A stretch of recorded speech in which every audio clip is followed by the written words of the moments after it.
Well, good afternoon and good evening, ladies and gentlemen. Ken Manning, Western Wisconsin Video Productions, here with head coach Jeremy Mack of the Brookwood Falcons. And Jeremy, thanks for taking the time out here to talk Falcon football a little bit. Yeah, of course. Thanks for having me. I appreciate it. You know, we take a look, and let's go back to, we don't have to go all the way back to the first day of practice, but let's talk a little bit about your scrimmage. You had two teams and that you went up against and kind of had a pretty good time with things.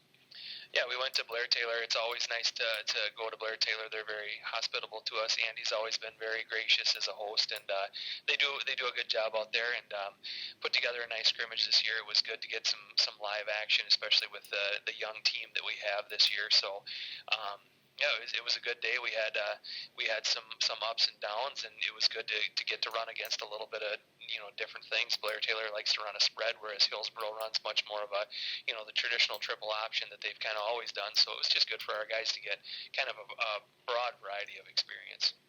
When you take a look, you reflect back on that scrimmage, what was something that you said with your coaching staff, like A, hey, what went really well, and B, what do we really got to work on here? Yeah, I think just getting the live action. I mean, we don't have a tremendous amount of depth this year, so we try to really take care of the guys in practice and limit a lot of the live reps that they get, because we don't want to have any kind of practice related injuries or anything like that. So we've got a very inexperienced varsity team this year, so just getting that experience, I think we all really recognized that from the first hit to the last hit, there was a considerable just increase in confidence. The first ones, early on, there was a little bit of guys looking a little bit shell shocked, but by the end, they were smiling and flying around, having a good time. So I think they just, whenever you're this inexperienced and young as a varsity team, just getting the experience is a huge help. Yeah. Well, so when you move on and you have your first game against CFC, a pretty good ball game, lost a close game, but what did you see in that improvement from the scrimmage to that ball game? Yeah, it was kind of what we always hope for, which is a competitive game. I mean, we like to be competitive in every game. Obviously, you're always hoping for a win and stuff, but even I mean, the progression has been fun to see. Like I said, from the start of the scrimmage to the end of the scrimmage, but also from the start of the scrimmage to the end of that first game. I thought we played a lot better in the second half.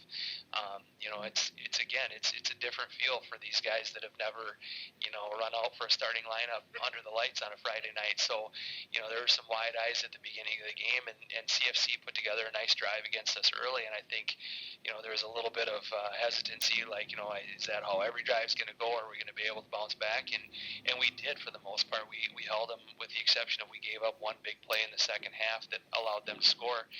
But we put a lot of really nice drives together, scoring drive to start off the second half, and then another drive that unfortunately stalled off on CFC's 5-yard line. But like I said, it's just they seem like they're continuing to get more comfortable, and they're putting more and more consecutive good plays together, and kind of showing their inexperience a little bit less as time goes on.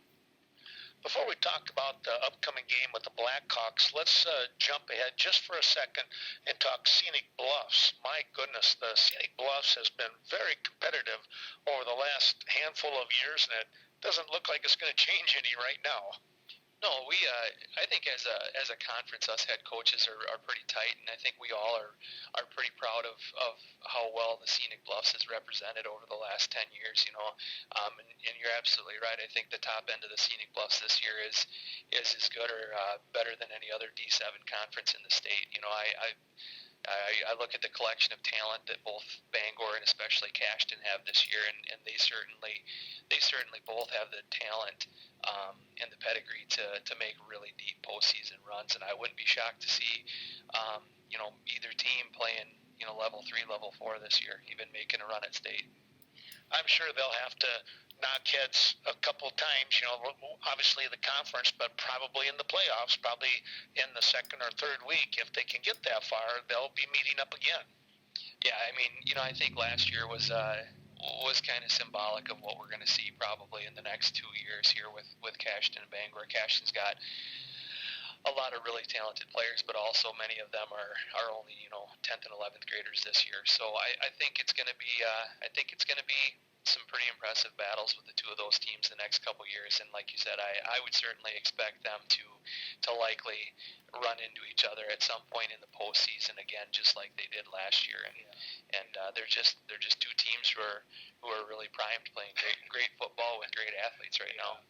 Well, let's take a look at the upcoming game here with the Viroqua Blackhawks. They went into Dodgeville, and at first it looked like a pretty good ball game, but then kind of got wore down. What have you seen on film with the Viroqua squad? Well, they look like they've got some pretty decent athletes. They throw the ball around pretty well. I think they're kind of a lot like us in the regard that first week they let some plays get away, and miss some opportunities to capitalize. And a lot of times, in game speed, things maybe don't look like they're going well, or maybe look like they're just completely botched or blown up. And then you break it down and you slow-mo it on film 3-4 times, and you realize how close it was to being completely different. We always talk about, football's a game of inches, and those inches make things look a mile apart. So when plays go really well or when plays go really bad, a lot of times you can break it down to a single, a single block or a single setup block or a missed block or a drop ball or a pass that was just inches off or something like that. So I think we saw that in film. I think they played better than what the end score was, and they're just they're used to competing in the Coulee, and that's a bigger conference with some bigger schools. And anytime you run up against guys that are used to competing at maybe a little bit a larger level, they're gonna have an understanding that you got to come play hard, otherwise you are going to get rolled on a weekly basis. So we fully expect them to come out and play really hard and aggressive against us.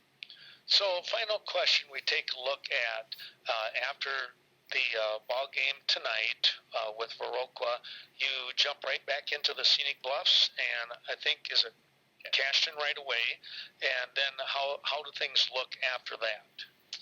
Well, we're right into the teeth of the schedule. Then it's Cashton and Bangor and Luther and New Lisbon and I think really throughout the Scenic Bluffs this year there's going to be a lot of tough teams. I mean, you can pick virtually any team in the Scenic Bluffs this year, and whether they're loaded like some of the teams are or not, I think every team you really go into it thinking that there's at least a handful of players on every team that can really turn a game. You know what I mean? So whether it's New Lisbon with returning the conference player of the year, or the surplus of talent that Cashton and Bangor have, even just Royal's got a lot of good athletes coming back. Luther certainly seems like they retooled. It's just going to be a tough conference. I mean, we understand that, and we're grateful for having a couple non-conference games right away to sort of hopefully catch some of our younger guys up to speed, because once you get into conference play, especially I think in the Scenic Bluffs, you want to be clicking on all cylinders. Otherwise, it can be tough any Friday. Yeah. Well, Jeremy, we want to wish you the best of luck for the game tonight, and thank you for taking the time out here and talk Brookwood football, and best of luck for the year. All right, thanks much. I appreciate it. All right, head coach Jeremy Mack of the Brookwood Falcons will be back with an interview with head coach Taylor Henry in just a moment.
ladies and gentlemen, to Brookwood High School, site of tonight's non-conference football game, week number 2. With me once again, head coach Taylor Henry of the Viroqua Blackhawks. Coach, thanks for taking that time out once again as you prepare for this evening's football game with Brookwood. Yeah, no problem. Thanks for coming again, Ken. Well, we're looking at week number 2 here. Let's take a step back. Kind of an odd week last week in week 1 with having to go back to Dodgeville 2 nights in a row, but you got the game in. Yeah, and there were some positives from it, but mostly it's just a good kind of gauge on where these guys need to get as far as intensity, speed, and their, just kind of where their mental place is at. So just mental mistakes.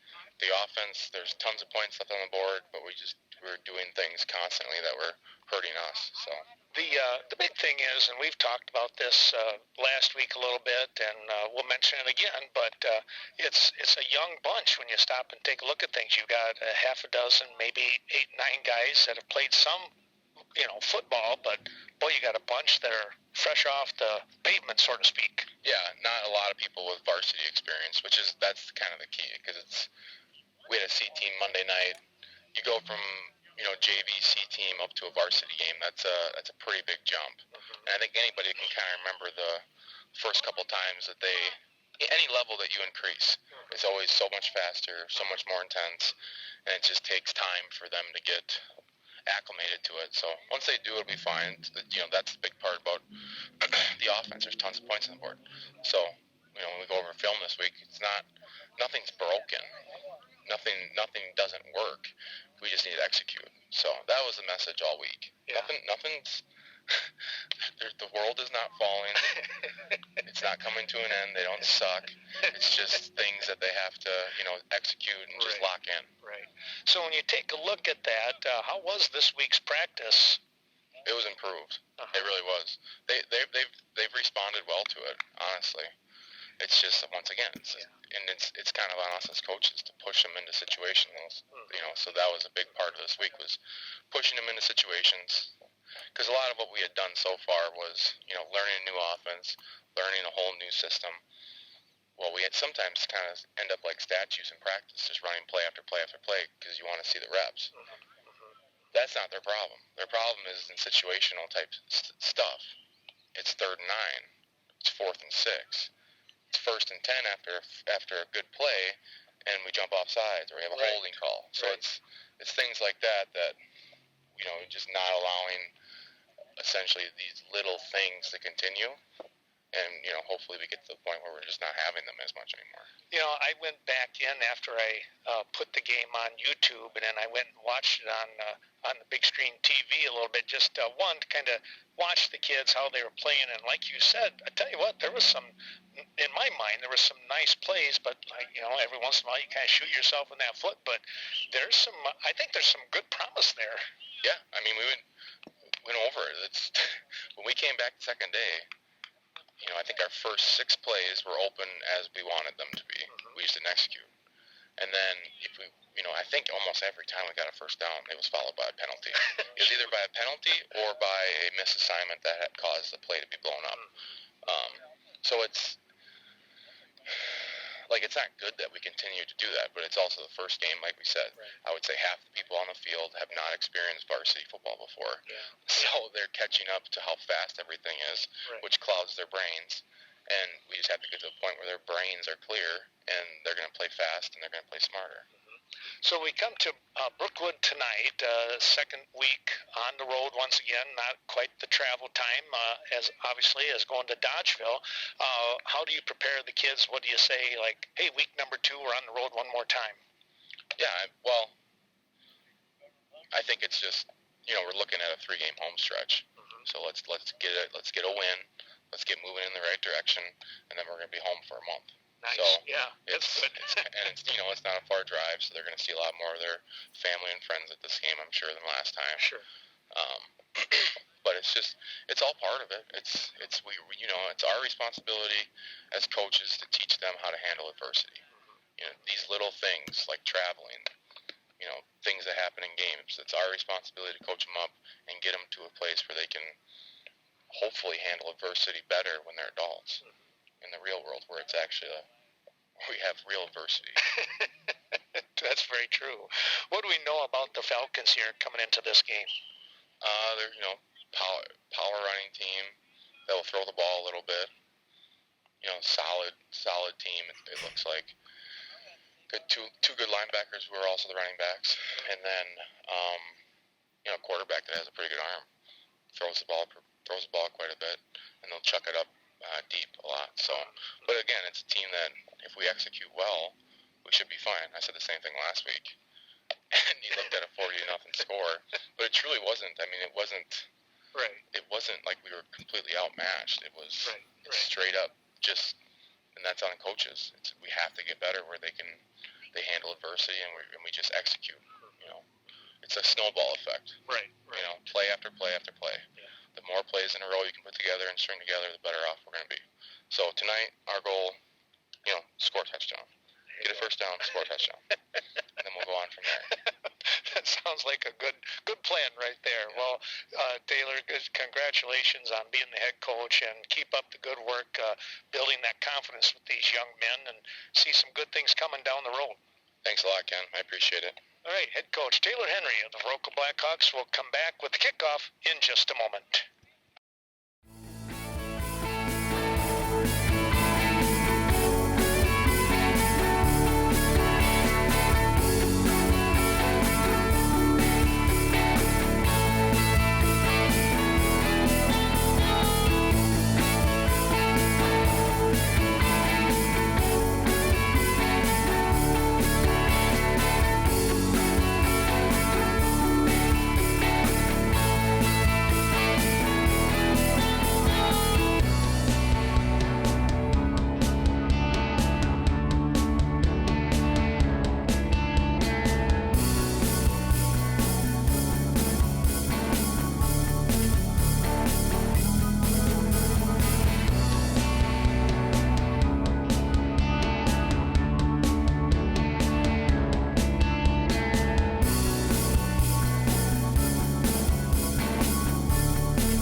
Ladies and gentlemen, welcome to Brookwood High School, the now school district. This is Ken Manning along with Ashton Milsna, Western Wisconsin video production, as we're ready for week number 2 of high school football. The Falcons hosting the Viroqua Blackhawks. And Ashton, thanks for coming over here tonight and helping out the old guy. Mr. Manning, you're so lucky I came. I know that. I gotta have some help, and you're the next man up. How's that sound? So last week, these two teams in week number 1 both lost. Brookwood with a really good ball game, Ashton, against CFC, but they came out on the short end 14-6. It was quite a ball game, I heard. I don't know. I wasn't here. You weren't able to make it. I had a chance to talk with head coach Jeremy Mack, which we heard that interview just moments ago. And, yeah, he said in a sense they left a couple of touchdowns out there on the field, and that'll happen once in a while. Same thing can be said for Viroqua as they lost by a score of 37-0.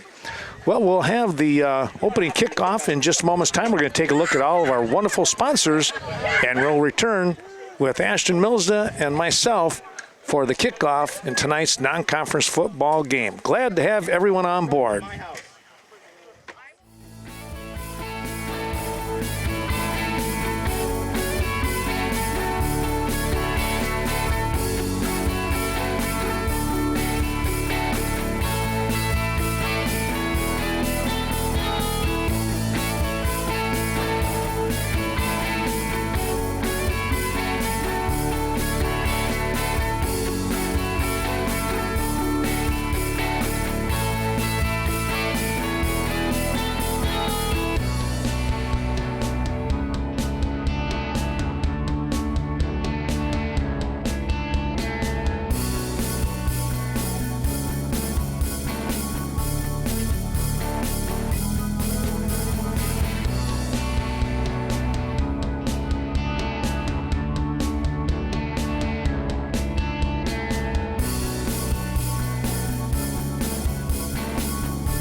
Welcome back to Brookwood, the now school district, Brookwood High School, as the Blackhawks will kick off. They whistle, and we're ready to get this ball game underway, and it's going to be Dylan Anderson with the approach. It's an end-over-end kick coming down, one of the short men here for Brookwood, making a nice move back up the middle. Brought down, looked like Dobbs in there on the tackle. Third is fielded by Braden Posh, who return it up near the 35-yard line. Posh brings the ball back. First and 10.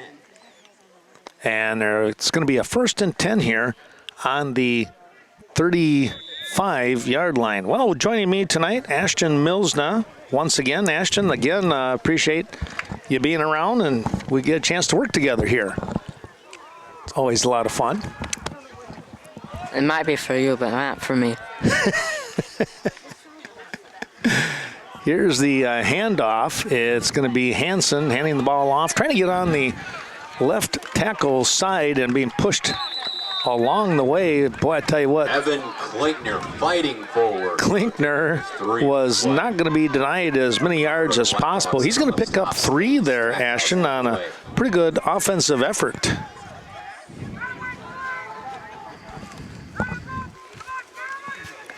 Out there for the Blackhawks, 72, the man who kicked off, that is Dylan Anderson, I believe. We have 2 72s on the roster. Alex Hoyam is the other one. He's a sophomore, but I think that I think it's Anderson. We'll have to check on that somewhere along the way. Here's a handoff up the middle and a nice run here for Brookwood. Marshall Dow evading the first few defenders. Marshall Dow, only a sophomore, but I tell you what, the Blackhawks are going to have to watch him as he busts through that line. Number of Viroqua defenders in on the stop. The defensive backfield helping out on the tackle, and I think the one to finally bring him down was Jackson Hoyam, number 55. There in the middle.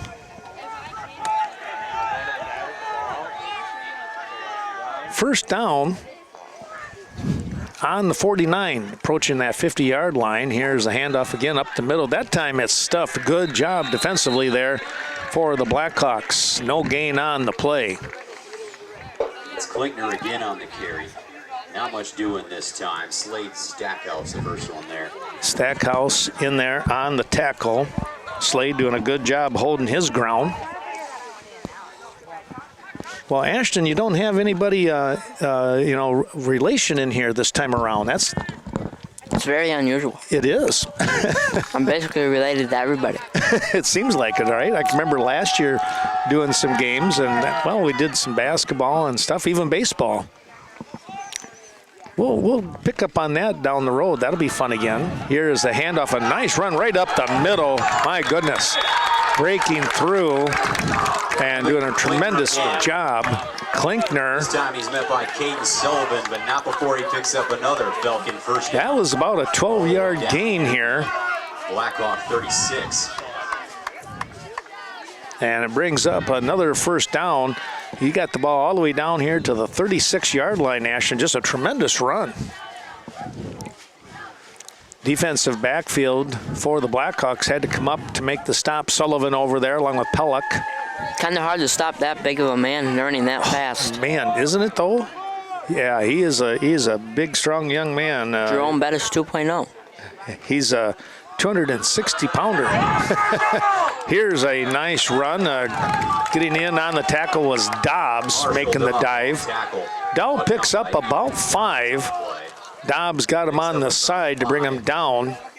Had a little help in there from 76.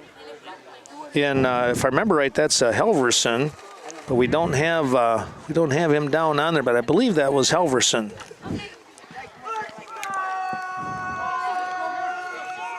So we take a look. It's second and we're going to go 4. Second and 4 here as he picks up 6 on that play. Falcons making a good drive here. Oh, there comes Klinkner once again, and he's going to break down inside the 25 down about the 23. Dobbs in on the tackle once again. That's a little bit of a mismatch there. Dobbs about 160 pounds and Klinkner about 260. Doesn't seem quite fair on that one, does it, Ashton? No. Not too much anyways.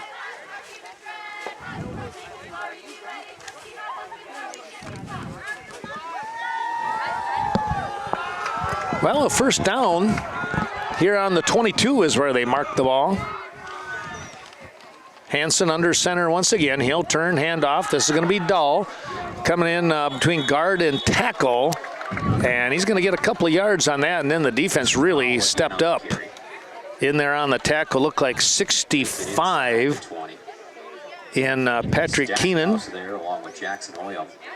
Hoyam and Stackhouse as well. So the interior 3 did a good job of making that stop.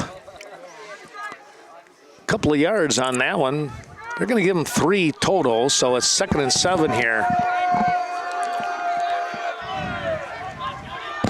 The red zone territory, right, Ashton, when they get into the 20? Uh-huh. Here's a turn, the handoff, and I tell you what, this one is met with some resistance, and he does push his way forward to the 15-yard line. And Klinkner.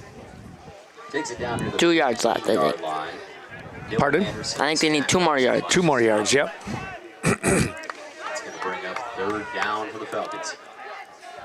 That interior line, once again, taking a look, number 50 in Gavin Goss trying to make the stop. He had the initial hit on Klinkner, and then Klinkner kind of veered off to the right, picking up some extra yardage.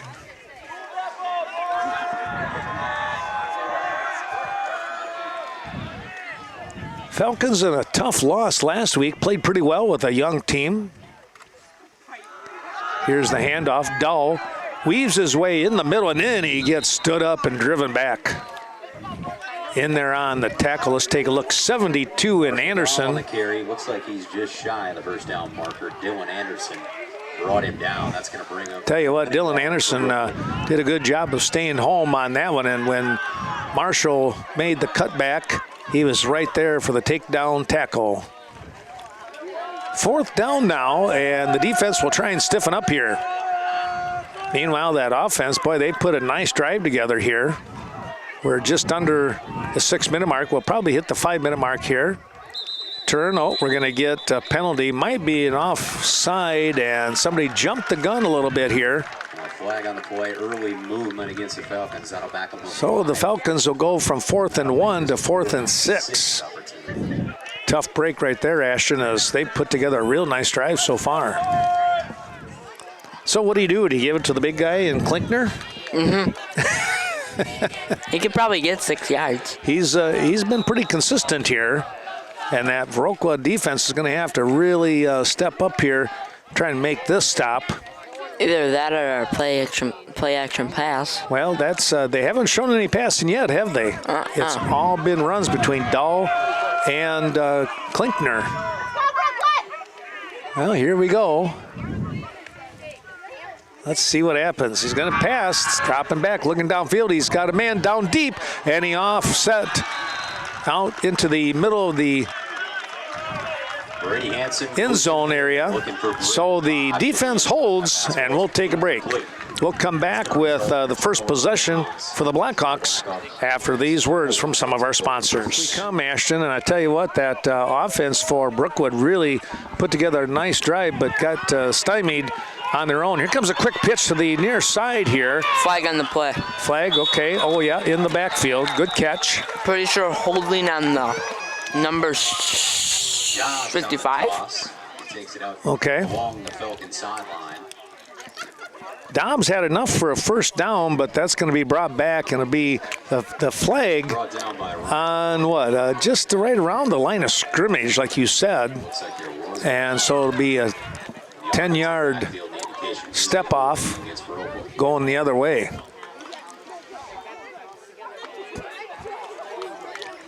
With that step off, it brings up a first and 20, excuse me. Get it right, Mr. Man. No kidding. I've been doing these games long enough. I should be able to do that. Yeah.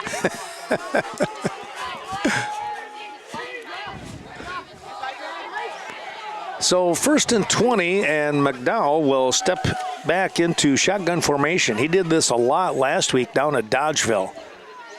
Probably 85-90% of the plays were from the shotgun formation. Dobbs, the lone man, they'll pitch to him, and oh, what a job defensively there for the Falcons. That's what number 54 was going to do if there wasn't a holding call last time, too. A loss of 3. Jumping in there on that play was Ryan Mulvaney. He's a 6-foot, 190-pound senior. I know him. Yeah? Really, really well. You know, I tell you what, he did a great job on that one, and the Blackhawks are going to have to put a helmet on him, or he's going to cause some problems the whole night. 3rd down, 2nd down, loss of about 5 on that play. It's going to be Dobbs. He's going to get back up the field a little bit, but only maybe a couple of yards or so, not much. They're going to place the ball on the 5-yard line. So 3rd and forever here, Ashton. Officially 3rd and 22. They'll split a man out to the far side. Check that. He's actually going off. Here to the near side is Fossbinder, number 11. Andrew, a good threat here. They'll hand off up the middle. And let's take a look here. That was Pellick with the play. Picks up 5. It brings up a 4th and 15, maybe 16. He takes it out beyond the 10-yard line. So dropping back to punt here is McDowell. So always one that you got to watch out for if your quarterback is the punter. But on the flip side of that, Ashton, you're not going to probably go for it when you're deep in your own territory, are you? Play it safe and try and kick the ball as far as you can. Here's a good snap in the approach. It's a good end-over-end kick coming down here. And it'll come up to the up man. Pick that up at about the 50-yard line, just inside, and all the way through. Look at this spin move. This is Hansen, still on his feet. About a yard short. Wow, right down here to this near pylon. Oh, we got a flag on about the 25-yard line. Ooh. So that's going to bring the play back. Looks like it's going to go against the Falcons, but what a tremendous run by Hansen as he used the wall of blockers and the sideline to motor down within 1 yard of the end zone. Still really good field position. They will be at that, you're correct. An illegal block in the back. We'll take a break as they step it off. Looks like they're going to place the ball on about the 38. 9. He'll take over possession, 1st and 10. All right. No, 34. 34, there we go. All right, well, we'll be back in just a moment's time. Falcons looking to try and put a drive together once again. Maybe I should go back to school. Taught stuff like that in school. I'd be all A+. It could be a lot of fun, right? Here we go with the Falcons. The Blackhawks trying to make a stop here. And, boy, again, some good up-front blocking here. Trying to slow things down was Dobbs. He sacrificed his body and looking for somebody to fill in the gap, and they couldn't get there. And it's a pickup of about 9 on the play, 2nd and 1. They say 2nd and 2 on the scoreboard, so we'll go with that. We'll listen to them. We will. They got a good angle. They're up a little higher. I mean, they could give us permission to go there, but, you know. There you go. They ain't nice enough. Here we are, 2nd and 2. Coming in was Pellick right in the middle. Handoff. Turned upside down on that one. Stackhouse, I think. Didn't lose a yard. Gain a 0? Yeah, they're going to give him 1. Wow. Stackhouse doing a nice job in there with the tackle. That was, I think it was Stackhouse. Could have been Halverson as well. I think it was Halverson, number 76, in there. Also in the middle of the line is 65, and that is Patrick Keenan. Here's the play, and boy, that went nowhere. That was a great job by that defensive line. Anderson trying to help up one of the players there. Good respect by the interior linemen as they battle each other here, Ashton. Stackhouse in on the tackle. Well, 4th and 1, they have to go for it here.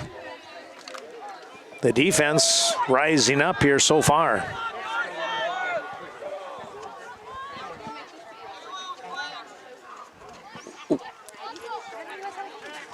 Handoff, trying to find some room. Not going to happen. Zom in there with the stop. Also Pellick. Down on the carry, but he's brought down. Well, they dropped him for a loss here. Back to about the 18-yard line is where they're going to mark the ball. And it's 1st and 10 going the other way. We'll take a break and come back. Blackhawks making a defensive stop here in Brookwood territory. Here we go with the play.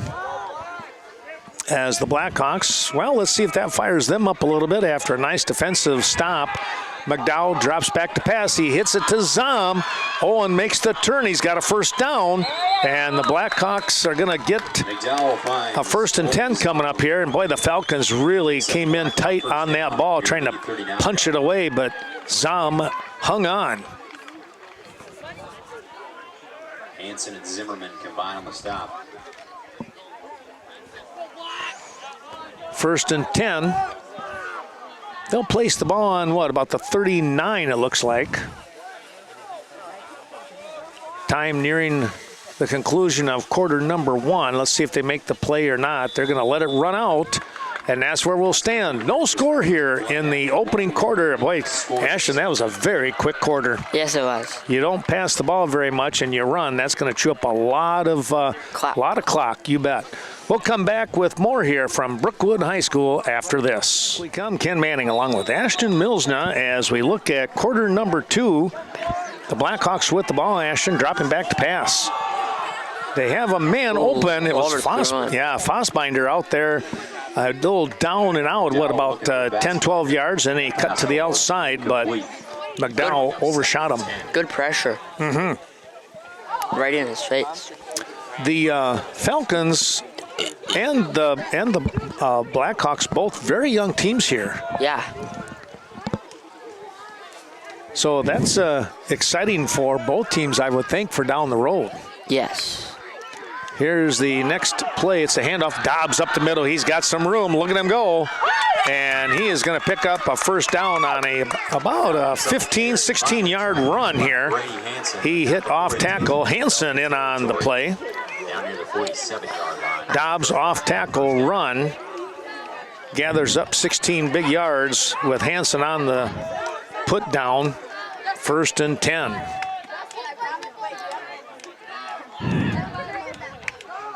Quick snap up the middle again. This is Dobbs. Oh, he took one shot and then really got hammered here by Evan Klinkner. Again, a 100-pound difference there.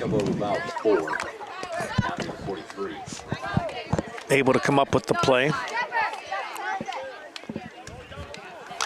Already in the second quarter, sun still up. Beautiful day today, and this evening is going to be just as nice. McDowell at the 11-minute mark, dropping back from shotgun. He hits Zom once again. Zom with the turn, and he's going to battle up near the 30-yard line. Well, he'll be brought down at about the 31, and it's another first down. Well, Ashton, now all of a sudden, Blackhawks are putting their drive together. Yes, they are. I got a question for you. Sure. When the wide receivers put their thumb up, what does that mean? They're looking at the official to make sure that they're not over the line of scrimmage. Here's a quick snap once again. Down the middle it goes on the toss to Fossbinder. He catches and trying to drag him down. That's number 12 in Braden Posh. Posh on the tackle. Fossbinder with the first down catch, though. He drug him for about 3 yards, and that was enough for the first down. Ball right on the 20. See, now the good thing about the first downs is that the clock stops for Brookwood. There you go. They'll pick the play back up now. On the drive, they'll drop back. Here is Sullivan with the catch. He spins. Oh, they're going after the ball. Hansen nearly drug it out. Sullivan hangs on, and he gets down to about the 10-yard line, just shy of another first down. If he would have stuck with it, I think he would have got it. Yeah. He nearly ripped it out of Sullivan's hands.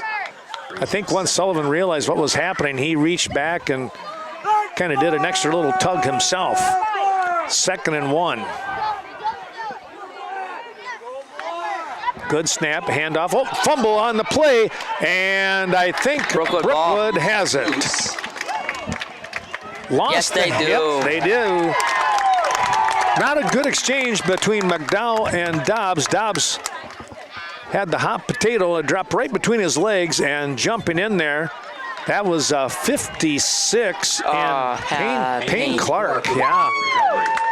So the first down attempt stopped, and the fumble is the first turnover in the ball game. We'll take a break and come right back. Here to Brookwood Football Complex, and the Falcons coming up with the first turnover of the ball game. Here's the handoff. They're inside their 15-yard line, and I tell you what, Pellick really came in and lowered the boom on Zimmerman, making a nice stop there. Let's see, I don't think there was any kind of gain, Ashton, was there? No, I think they might have lost a yard. Okay. No, they did not. There's going to be no gain. All right, so 2nd and 10 as the Falcons, you know, the very first series, Falcons really put a beautiful drive together. The last drive, not so much. Yeah. But 3 and out. Not able to score. Yeah, you're right. 3 and out. 4 and out, technically. 4 and out. Yes, that's right, because it was a 4th and 1 and wound up 4th and 6 and didn't get it. Dropping back to pass. Hansen throws downfield. It is overthrown. Falcons will go to the air, looking for Marshall Dowell. That pass ball. Dowell right down the middle, but Sullivan was there along with Fossbinder and Pellick for good measure. Pellick is the middle linebacker, and he has some pretty good range. Good speed for the young man. Second, make it 3rd and 10. Coming in with the play, number 12 in Braden Posh.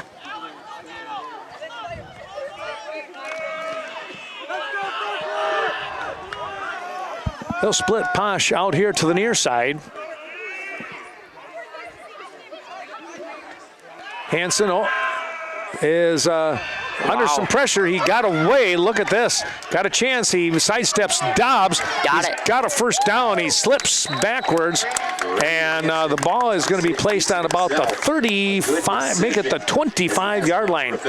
Well, I tell you what, that defense has got to be scratching their head because they did a nice job of coming in, and they had Hansen stop for a moment, and then all of a sudden he squirted through and comes up with a nice first down run.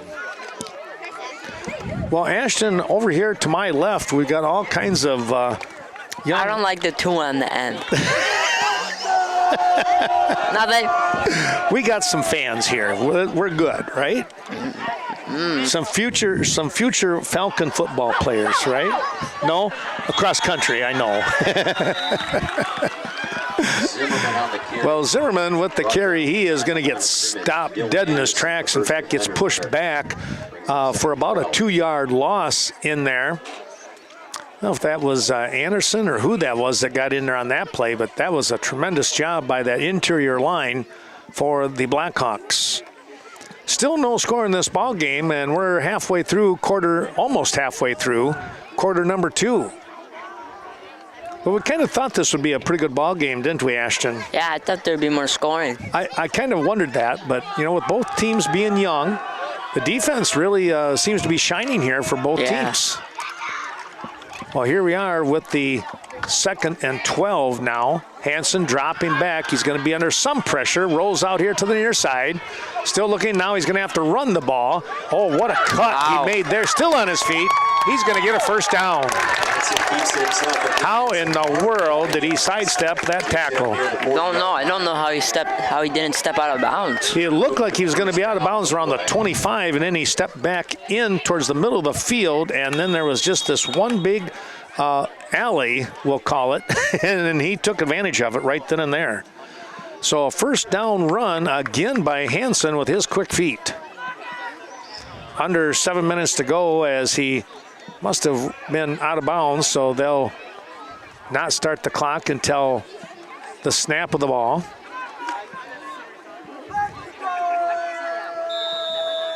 And now actually they're going to wind it up. Clock moves. The Falcons come up to the line of scrimmage. Blackhawk defense is set. Handoff, Klinkner, the big guy, moves forward. Here's a flag coming right into the middle of that fray. It's kind of hard to see what that was. Usually that's a holding call situation, isn't it? Holding or a face mask maybe on the tackle. Let's see what happens then. It's going to be a hold. All right. But you're right. You can see some face mask penalties going on when you start spinning and things of that nature. You never know what's going to happen. Sometimes the reason why some people go down so hard. That's right. Defenders just yank them down. Yep. They're going to move the ball back to about the 30, let's see, what is that, about the 34? Close to the 34, 33-yard line. Yeah. They have 38 on the board. They'll get that changed in a moment.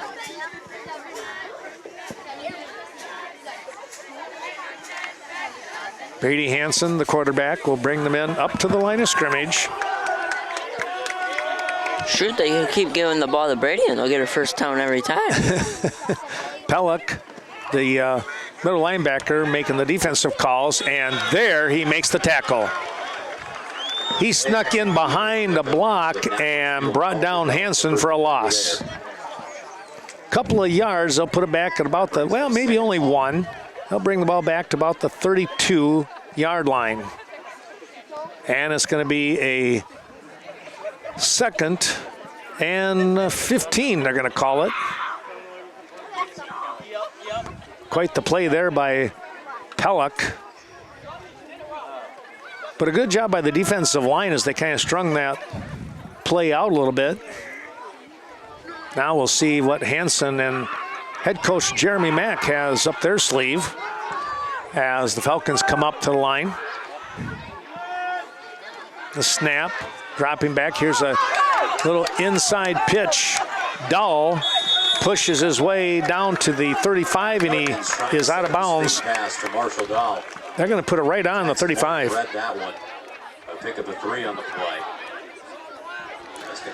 Good job by the Blackhawk defense as all of a sudden there was probably about 4 defenders around Marshall. And he got what he could get, and that was about 3 yards on the little inside screen, I would call it. If I was Brookwood, I would run a play here. I would do a run with Evan here, try to give more yards so it'd be easier to punt. Right. And you're probably, if you don't get this, you probably are in a punt situation, being that you're still in your own territory. You're right. Here's the snap. Hansen dropping back, steps up into the pocket. He heaves one downfield. He's got a man. It's incomplete. Somebody had a step on Dobbs. Just through the outstretched arms of Carter Arbuckle. Who's number 22? 22 is Arbuckle. Tell you what, Carter really, he showed some good speed. He just couldn't quite run underneath that toss. Hansen with a good arm. Yeah. 5:11 on the clock, and Klinkner will drop back in punt formation.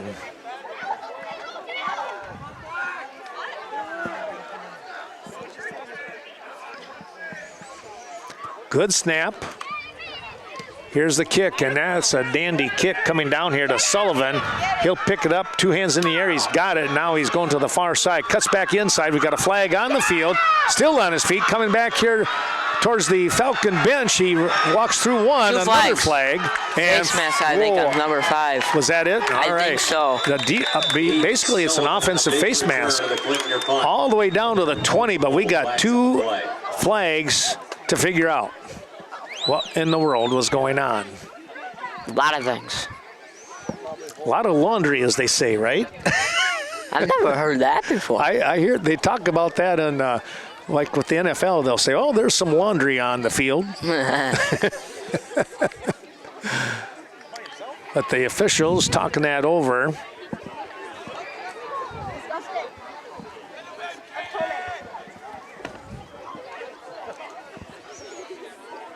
Don't get hurt there now. Well, let's take a little break. We'll come right back with more here as they sort this out. We'll let you know what they decide. Back we come. Yes. Has Mrs. Anderson's son did anything in Wisconsin yet? He is, that's Kale. Kale is wrestling for the Badgers. He had some knee surgery, and he's coming back from an injury, so hopefully he'll be ready to go this year again. One tough wrestler for sure. Well, here we go with the play now, and it's going to be a little pitch out here to the flat. Ooh, to he almost Zom. lost it. Zom will hang on. Yeah, he almost had that one ripped away. Who was over there? Hunter Zimmerman. Zimmerman, okay. Mr. Manning, did you know Zach Milsna got a walk-on offer for Wisconsin? He did, huh? Good for him. He's my cousin somehow. Okay. Well, he's one good-sized young man. I would not want to go up against him. No, not at all. He's pretty big. He is. Here's a snap, but they're going to have a whistle and a flag. Somebody might have moved. Illegal procedure is the call, and it'll move the Blackhawks back 5 yards. It'll be a 2nd and 10 after a 5-yard pickup on that last pass that we saw to Zom.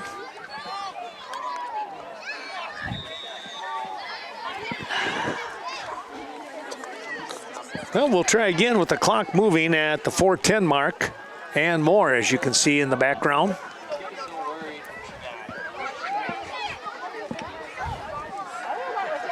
Quick pass down the ground, and it's too short. These guys pass the ball a lot. They do. They passed a lot last week in Dodgeville, too. That one was short to the receiver by about 4 yards, it seemed like. Stops the clock, just under 4 minutes to go in the half.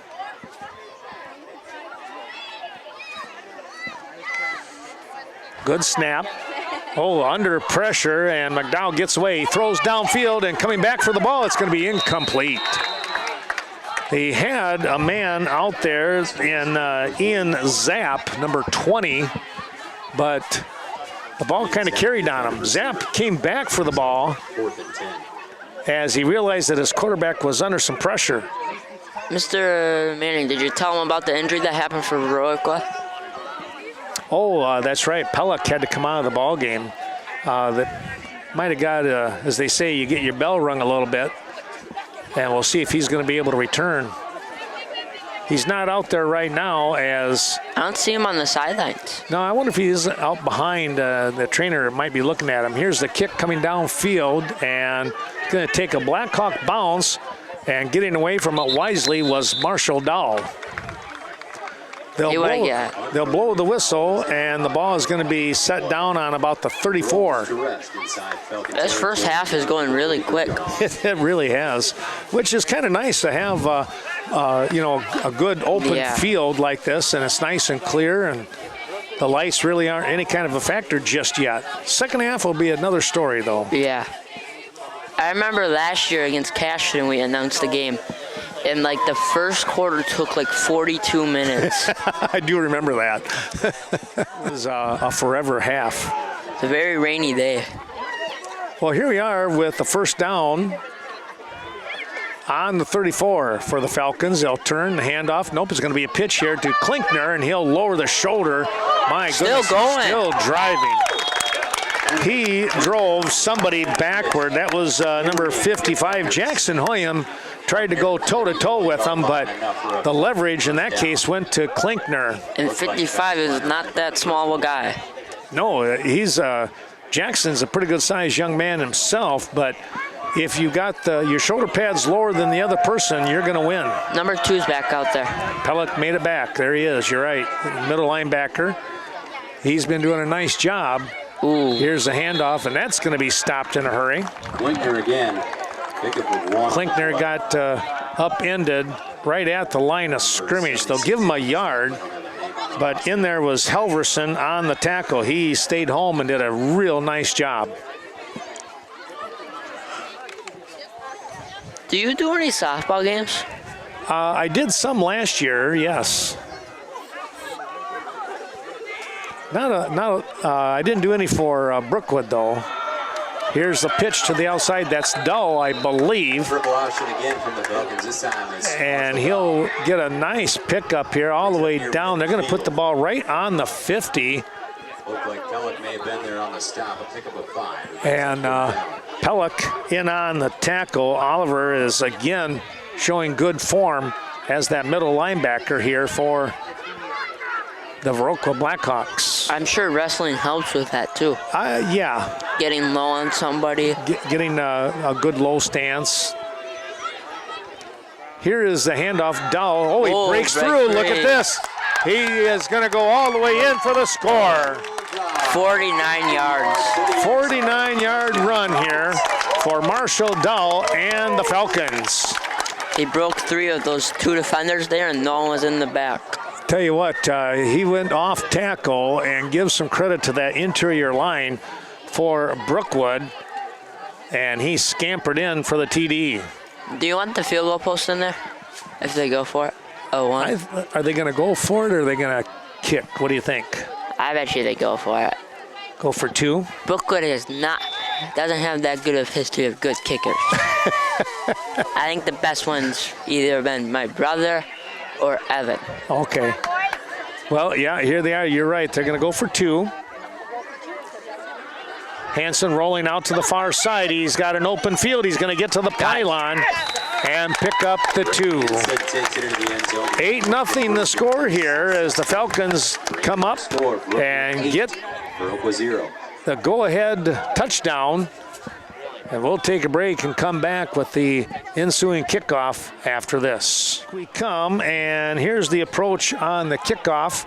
And they're going to get over to that far side, and they're going to have to get on the ball. Pellick does just that as the Falcons kick the ball into it's kind of like a little zone over there that there's not too many people, and we got a flag. Out of bounds kick. Was it an out of bounds kick? Yup, because Pellick put his feet out of the bounds when he got the ball. Okay. I wonder, at first I thought maybe they were, the Falcons might have been offside on the kickoff, but... Don't you have to stay behind the kicker or something? You should. Or right with him? Yeah. You got so many... Oh, no, that's what's going to happen here, Ashton. They are going to call that. On the kickoff. Looks like they'll line up and do it again. So they'll drop the ball back 5 yards from the 40 to the 35. And the Falcons will re-kick. Blackhawks trying to get better field position here as that ball would have been down, well, probably, 25-yard line roughly? Yeah. Still 2:01 on the clock here.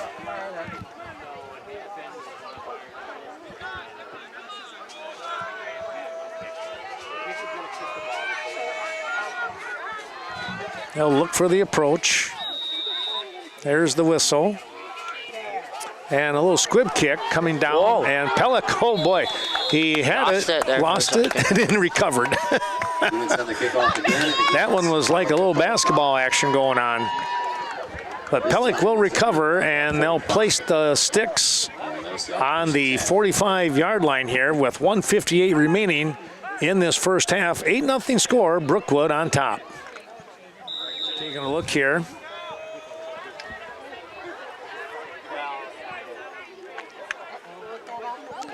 Going out, here's the pass out to Sullivan here on the near side. He'll make a man lose control here, and Hansen will push him out at the 35. So a big play right there. That was a pickup of about 20 yards, and 15 of it was all Sullivan.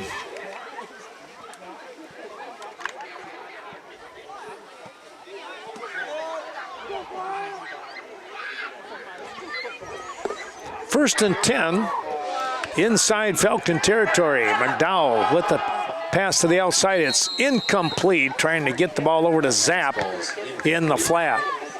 Tried to scoop it up at around the 30 and wound up rolling forward, and the ball was on the ground.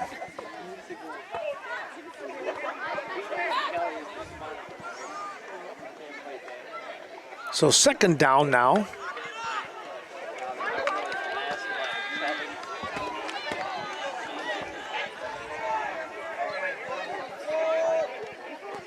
Westby traveling to Benton Scales Mound tonight.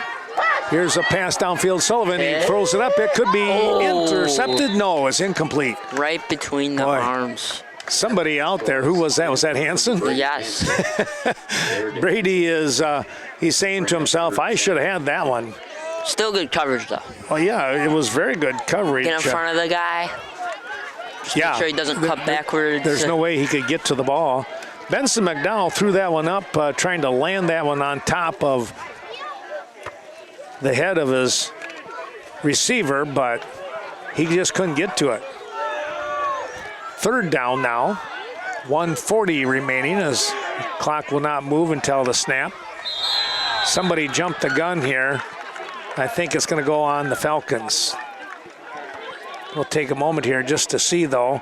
It was a hard count, and sometimes a hard count will get even your partners, but nope, it is going to go against Brookwood. Over on that far side, I think just jumping a little bit here, that might have been Mulvaney as he was trying to push for a good angle, but unfortunately, it was just prior to the snap. Great job, Ryan.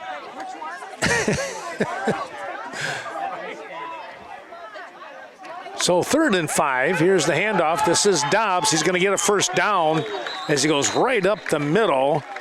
And that's going to be inside the 25 down to about the 23.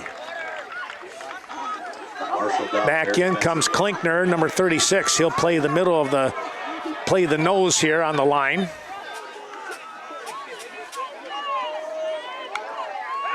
Good snap on the clap of the hands.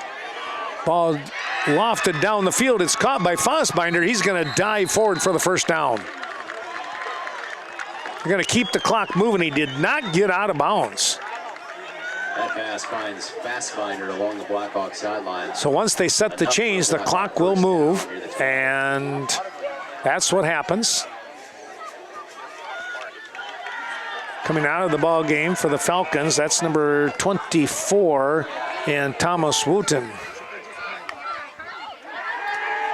Under some pressure, the throw to Sullivan, and a nice stick right there. Good catch by Sullivan, hanging on. And another penalty? Timeout, I think. Timeout. Okay, Arbuckle played that pretty well, Ashton. He came in on the tackle just as he was catching the ball. Sullivan was catching. And so good play all the way around. 3rd and about 6 when we return after these messages. A second down situation coming up here for the Blackhawks as they trail 8-0. A 49-yard touchdown run by the Falcons' Marshall Dull, and a 2-point conversion with Hansen, the quarterback. Here is a touchdown.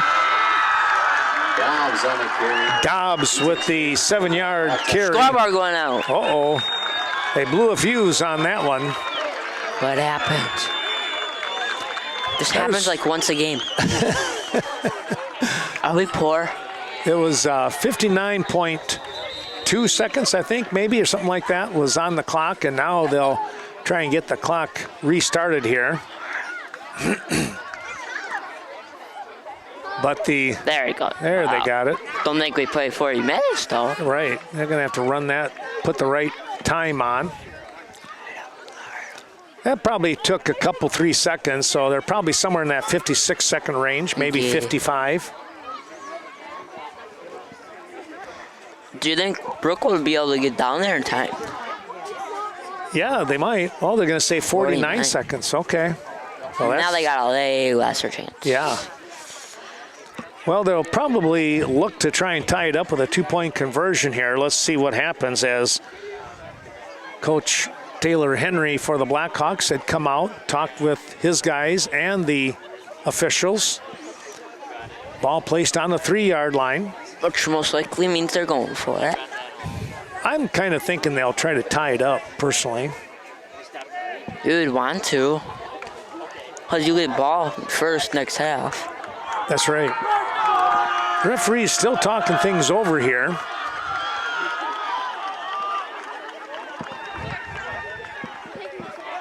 They're going to come over here and talk to the officials, the clock officials first here, as the teams want to line up.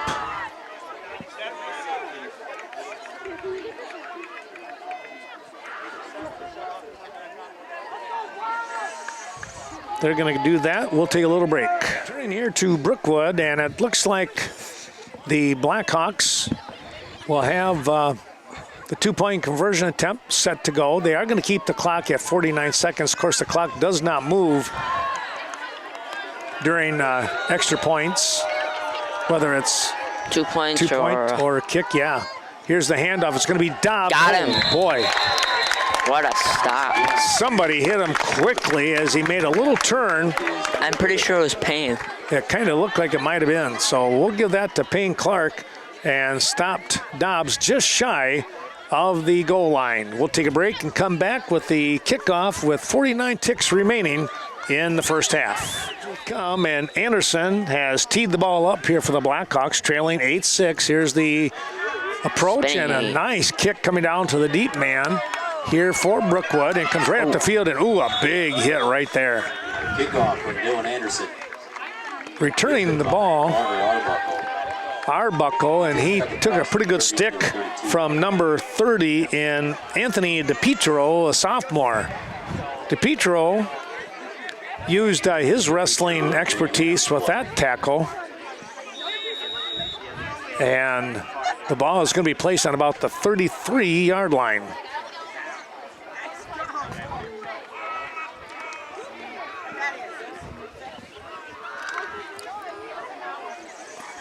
Hansen will bring the men up to the line of scrimmage with Pelluck and his crew on the defensive side looking on.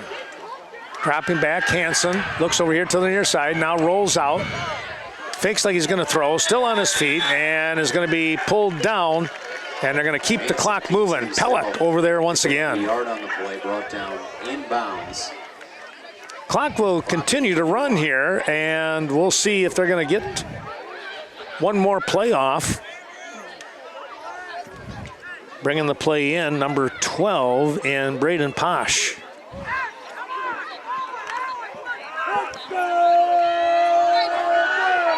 Just chuck the ball downfield. And if they pick it, tackle. We're at the 5-second mark, and that's probably what's going to happen. They're looking downfield, and now he's brought down. That'll be the end of the half. Oh, a fumble, and Zom picks it up. Ball comes out. Zom picks it up and runs it back. We'll see. I don't think they blew the whistle. His time expires in the first half. He picks the ball up at about the 20-yard line and runs it back. I thought he hit the ground. Well, that's going to be the question right now, and that's what everybody wants to find out on both sides. But I think it's going to stand. So a big break here for the Blackhawks of Viroqua, and a timeout called as they are going to decide, is it a 2-point or 1-point conversion try coming up. A turnover, and a big turnover with probably, 1 second remaining. Yeah. Hansen lost the handle as he was being brought down. Zom picks the ball up and scoots in from about 22 yards out for a touchdown. Here's McDowell, the toss. No, incomplete, off from the hands of Zom. And that will be the way the half ends. And quite the turnover. Both teams with a turnover apiece. And now Viroqua has a 4-point advantage, 12-8, when we return with the second half kickoff in just a couple of moments.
Brookwood, Ken Manning, Western Wisconsin Video Productions. Well, joining me here in the second half, Wade Behrens.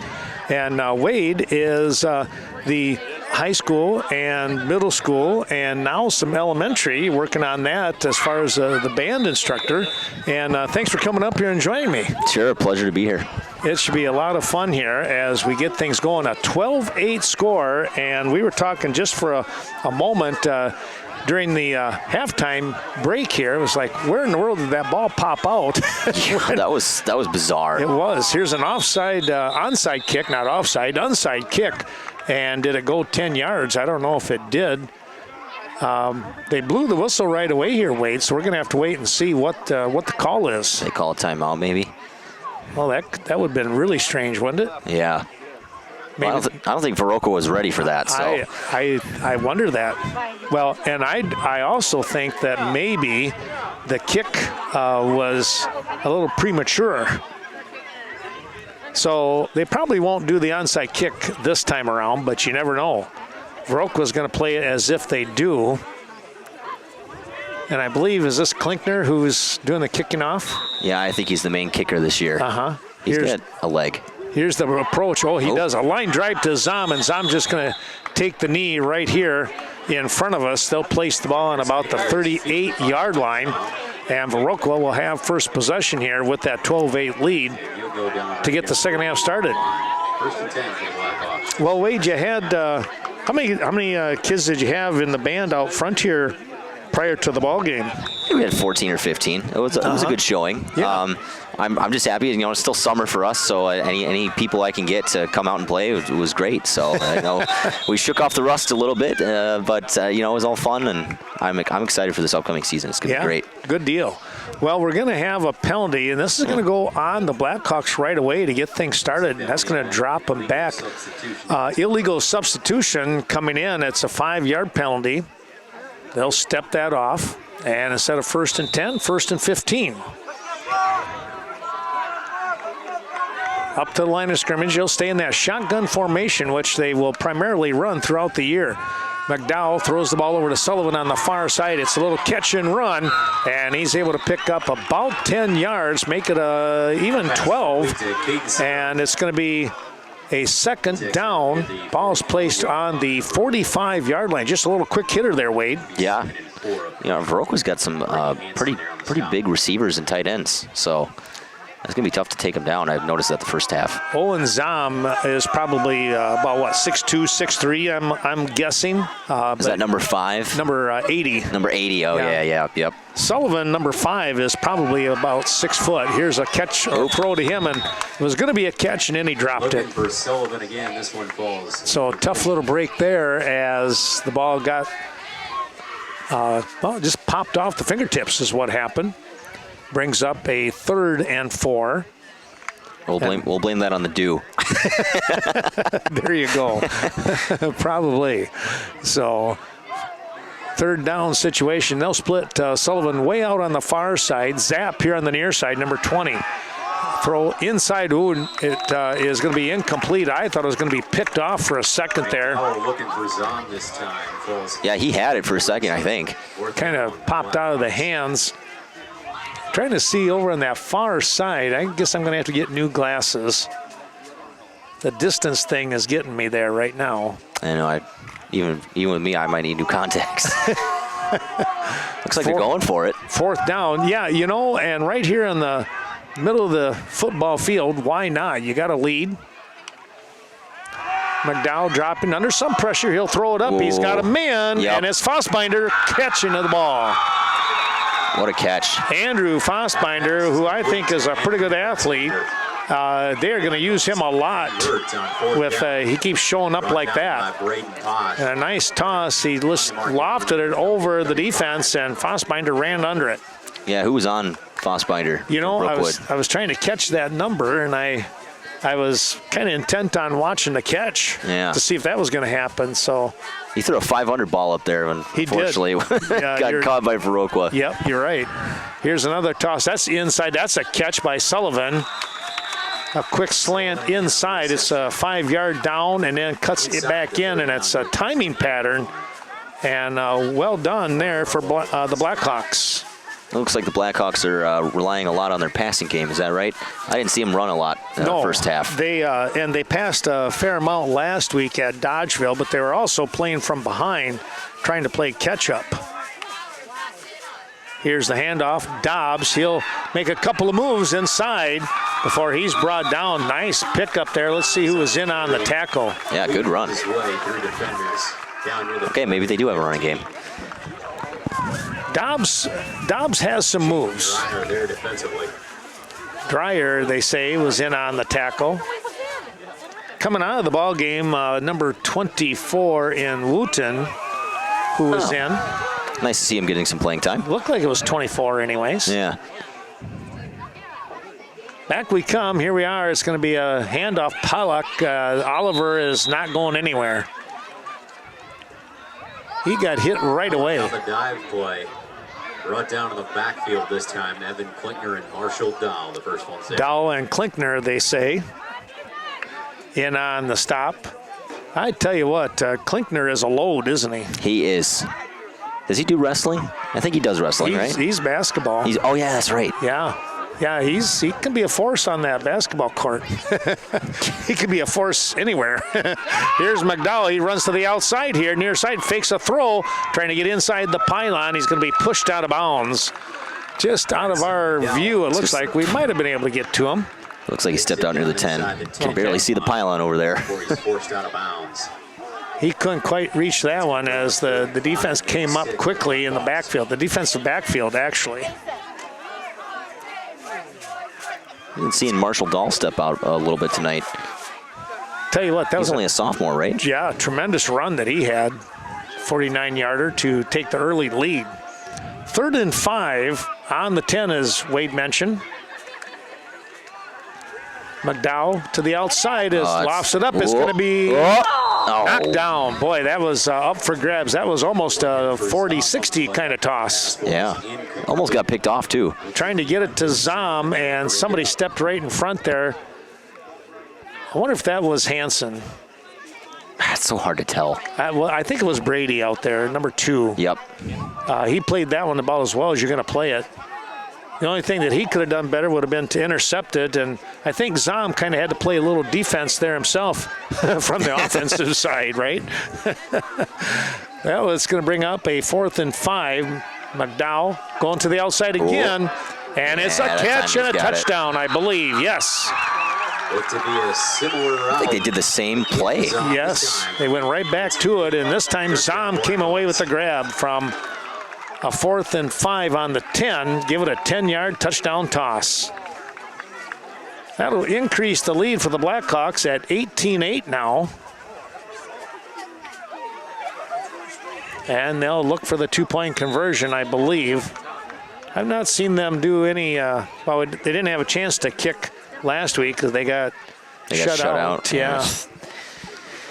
But Dobbs in the backfield. Zom will split in the middle. McDowell, quick handoff, the quick hitter spin move by Dobbs, and he's not going anywhere. Good stop. I think that might have been, if it's Klinkner in the middle, I think that was him. We'll take a look here as they come up. But a good stop here defensively for Brookwood. But the Blackhawks with the 10-yard touchdown score, the pass from McDowell to Zom, and they have an 18-8 lead. We'll be back with more. 9 minutes remaining in quarter number 3 after this. We come, and Anderson gets the whistle. Here's the approach. End over end kick down to the far sideline. And the Falcons look to try and return it to the middle of the field. Coming up, making a good turn. And still on his feet. Yeah, not a bad return here. Flag on the play, though. Oh, boy. Over there in the middle of the field, probably around the 40-yard line or so. Looks like a block in the back.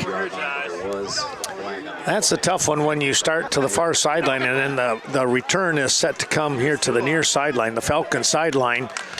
And that block in the back can be a real hazardous situation. Yeah, no kidding. That's happened a lot tonight. It has, isn't it? I think this might be like the 3rd one. 2nd one for sure, if not the 3rd.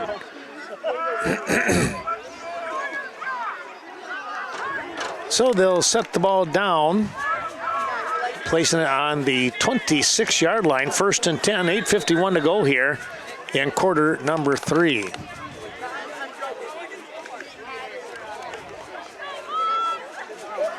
Hansen, quarterback, brings the team up. Handoff up the middle, and there's a big stop. Nothing doing on these plays. Men immediately look to be Carson Halverson on the play. Halverson, number 76, in on the stop. He's a big, strong young man. Yeah. He's got a set of shoulders on him that are pretty wide. A little lower stature, so, they always talk about if you wear your shoulder pads compared to your opponent, and if your shoulder pads are lower, you're probably going to win that battle. And that time, Halverson won it. Here's a up the middle kind of play and push back quickly. Halverson again in there on the tackle. Pellick as well. Halverson meets him in the back. 2 draw plays in a row. Nothing happening. That's going to bring up third. Was that, I didn't see, was that Dahl running that one? I don't know. Like, the numbers are so far away. It's just so hard to tell. Just far enough away, exactly. They got to be passing on this, you would think. 3rd and 12. This is a tough one. And that makes it even tougher because, like you say, we think it. Viroqua's probably thinking it. You can kind of gear up and make for a good pass rush. Well, let's see what's going to happen here.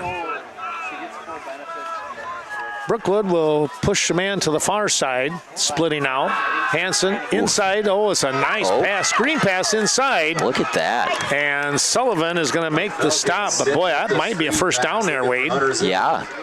Well, Viroqua put the blitz on that time, it looked like. And it paid off for Brookwood because they had a screenplay in mind, so they had plenty of blockers up front. And with that, you're right, because Zimmerman with the catch on that middle screen like that, everybody runs by him, and the next thing you know, there he goes the other way. Hansen really did a nice job of staying in there under that blitz. He got the pass off when he needed to. That's important. He was going to get sacked. Here we go with a first down and a run off to the left side, and man, oof, he got hit. Somebody, Klinkner, they say, was in on the tackle. Picks up a couple on or was on the run, excuse me. He run off to the left tackle here. He picks up 3 tough yards, but he put the shoulder pads on somebody. I'm not sure who was over there. 72 and Anderson. Pellick might have helped out again. And Jackson Hoyam, number 55. So second down.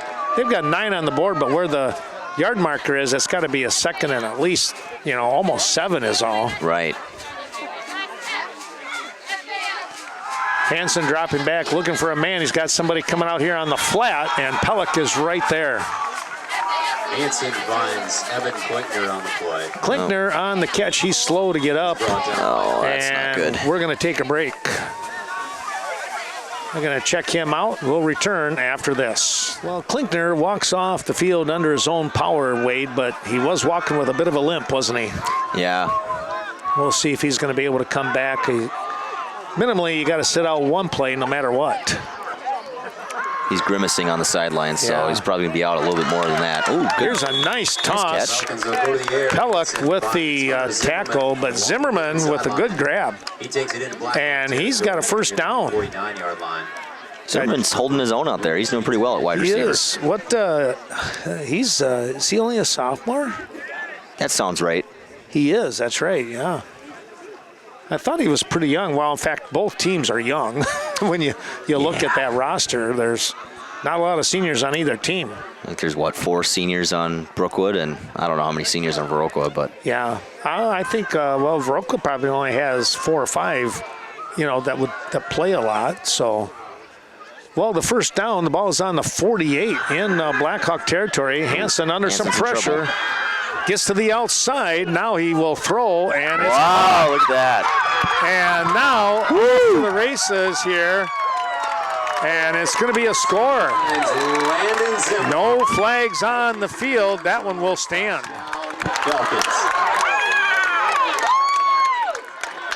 Quick work by Hansen there.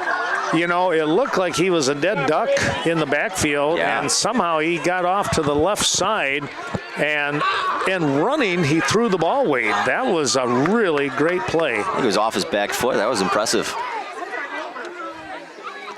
And now Brookwood will look for the two-point conversion. They trail now 18-14. They can get it to within under a field goal here. They'll come up to the line of scrimmage. And that's going to be a good boost for them because they were able to do that without Klinkner on the field. Yeah. Dropping back again, they'll throw to the outside. Slipping was the defender, and we're going to get a penalty flag here. Ian Zapp slipped on the cut by the receiver. He slipped, but it looks like pass interference, so he must have done something. Right. Now, that was Braden Posh out there. So did they say Zapp was holding on to Posh? They might have. Yeah. So but he slipped, so I don't know. Yeah. Hard to tell. I suppose, you can't touch him, and the ball was in the air. So, a tough break for Zapp because he was doing all he could to do it the right way. Now it's going to bring up the extra point, or in this case, the two-point conversion try. Ball on the 1.5 yard line, dropping back again. A quick toss, and It's a catch. All right. That was so quick, I didn't even see what happened. That was just a quick inside cut by Posh, and he was able to make the grab from Hansen. And we have an 18-16 lead for Viroqua. Brookwood with the momentum on their side. We'll return in a couple of moments, but let's take a look at some of those sponsors and back with more non-conference football here at Brookwood. Well, here we are. It's going to be Carter Arbuckle to do the kicking now. See how he does.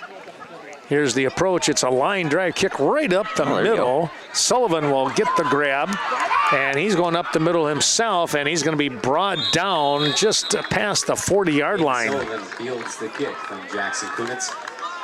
He returns it up across the 40 to the 41-yard line. They'll place the ball on the 41, says our PA announcer. Do you know who the announcer is? Is that Steve up there? I can't tell. I don't know. I really don't recognize the voice. I probably should.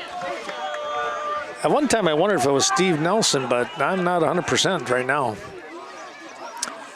All right, there's the clap of the hands and the snap. The ball goes out to Sullivan. He's going to break free. Look out. He's got some running room before he's pushed out of bounds. He takes it. Tell you what, he made that happen all on his own. By Brady Hansen. He sidestepped a tackle and took off downfield for a 15-yard pickup or thereabouts. Now, those inside slants are really working for Viroqua tonight. They are. Well, let's see what takes place here now with a first down. Ball on. They say the 41. This is going to be Dobbs with the carry right up the middle. He'll pick up about, I want to say 5. We'll see where they mark the ball. Going to be close to that anyways. 2nd and 5. Looks like you were right.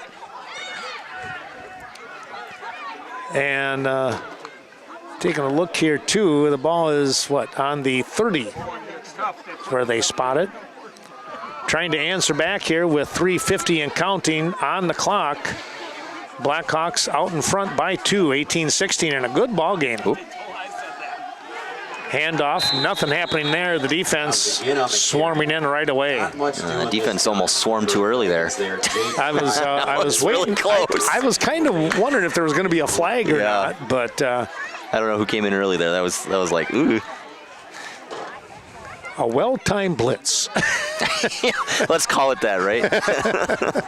Sullivan will drop to the way out on the far side. Fossbinder here on the near side. Zom in the middle. Here comes the blitz. Picked up. Dobbs with the pitch, and he's brought down. Right. Good pursuit there. That was, I want to say 55, and who was the man on the bottom in 54. So that was Mulvaney and DeWitt combining for that takedown. That was a good play by them. Yeah, I'm actually surprised if Viroqua didn't go with the inside slant. It's been working for him all night. It's been working so much, right? And it's a tough one to defend, really, when you think about it. Well, especially when you put a blitz on like that. Yeah. Yeah, let's see what they do here. Oop, High snap. Oh, man. Oh, they didn't get it. No, Dobbs was all right. able to pull the ball down. Let's see now if hopefully we don't have another injury out there. No. Depends on the spot here. 56 and Payne Clark with a nice tackle. They're going to take a timeout. That's going to be a It's not going to be a timeout. It's going to be a loss. Turnover on downs here, Wade. Yeah. As Clark coming in with that stop just in the nick of time. We'll take another quick break with the change of possession. We'll return with more non-conference football here from Brookwood after this. We take a look here, the turnover on downs. Let's see what that does for the spirits of the Falcons. It's going to be a toss outside on the flat on his own with the run, catch and run. That might have been Dahl. swing pass to Marshall Dahl. It was, Good call on and that. he's pretty close to a first down. He did get it. Falcon first down. There was nothing but Blackhawks out there, Wade, and somehow he just kind of weaved through them and picked up a 1st and 10 for the Falcons. Yeah, there's that inside slant working against the Viroqua defense there. Couple minutes remaining in quarter number 3. Well, big score over in Cashton as the Eagles out in front over Independence, 54-0 in the second quarter. That was our halftime. Boy, tell you what, they're on a roll. Cashton looking to try and be the cream of the crop in the Scenic Bluffs. No kidding. There's a couple of teams that are going to try and put a stop to that. Here's a pass that's going to come out here in the flat. It's caught. Nice catch. And nice job on the defensive side by Oliver Pellock. That was Zimmerman once again with the grab. 44-yard line, 3 yards shy. Remind me again what conference Viroqua was in. The Cooley. Cooley. Okay, yeah. So who's the powerhouse from what you're seeing? It's going to be West Salem and Aquinas. Aquinas. Oh yeah, Aquinas is there. They're ranked number 1 in the state in Division 5 right now. I believe it. West Salem will be tough. They lost a tough game last week to Onalaska, who's ranked number 5 in Division 2. So we got some good powerhouse teams in this area. There's some good football teams around. I mean, all of the Cooley region, really. Yeah. You think about Bangor too. I mean, they're always in it every year. Absolutely. Here's a nice play right up the middle, and Dow will pick up a first down here. A nice job on the tackle. Let's see, was that? I'm trying to look here. That was 52. And Stackhouse again, yeah. Stackhouse he's a pretty tough character in there. Good name for football. Yeah, really, isn't it? That's for sure. Well, the clock running down. We're under 30 seconds here, and we'll see if the Falcons are going to run a play or not. I think they'll want to get this one in, if at all possible. They'll come up to the line of scrimmage. Hansen looking things over. 3-man backfield, the quick handoff. Oh boy, stacked right up. Yep. Good job in there, and that was Oliver Pellock leading the charge as the middle linebacker. He just lowered the boom right there. And that will be the end of quarter number 3, and a quarter to go here when we return. Falcons with the ball. They're going to be with a 2nd and 11 situation, and the Blackhawks with an 18-16 lead. Back in a moment. Here to Brookwood. Quarter number 4 underway, and Wade Hansen dropping back to pass outside. Good catch. Nice tackle too. That was a really nice tackle. That, again, 55 in Jackson Hoyam coming out here, outside linebacker situation, and good coverage there. That's a 3rd and 11. Maybe a yard pickup. 3rd and 11, though, for the Falcons here. Well, it's do or die now, considering Klinkner's out as their kicker. They don't really have a chance at a field goal, so right. You got to think 4-down situation here. Bringing a play in from the sideline. This is Landon Zimbauer, another sophomore here. Tell you what, the Falcons, if they can just hang in there with a young crew and get a lot of experience, they are going to be set for the next couple of years. I think so. I think the future looks bright. Inside screen once again. This is Zimmerman. We got a flag on the play. That might be coming back. Yep, holding. Fassbinder on the tackle. Boy, Hansen got loaded there. He got that ball just in time. He's quick. He tell you what, he's got a good head on his shoulders, and you got to hang on to that ball and sell that play, and he did. They're talking things over, and it looks like they might step it off, but now the official is going to go over and talk to the side judge, who is talking with Coach Taylor Henry.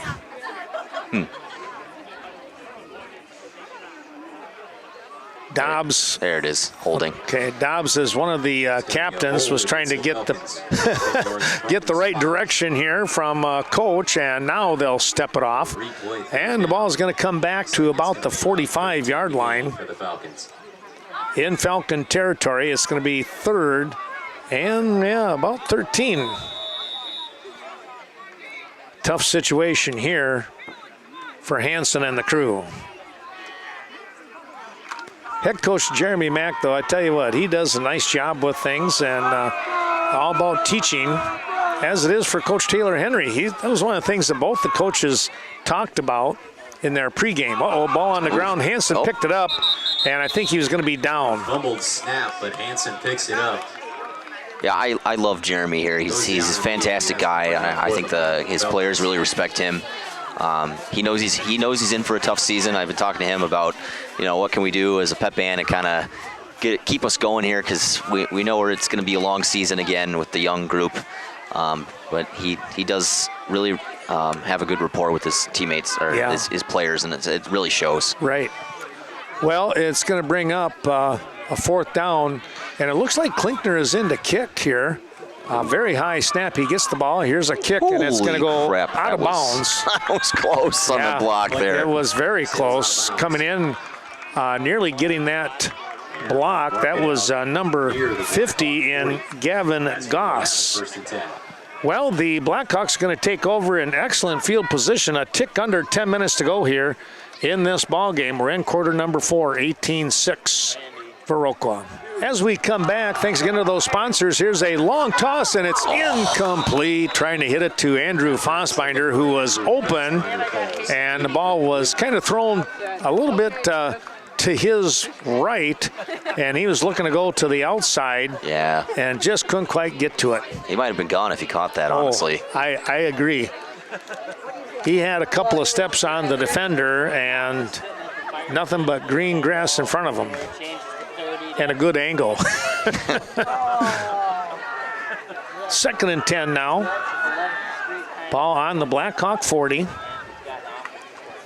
Good snap. Toss over the middle. Caught. And again, that inside slant that we've talked about, Wade. Yeah. That one was Ian Zapp.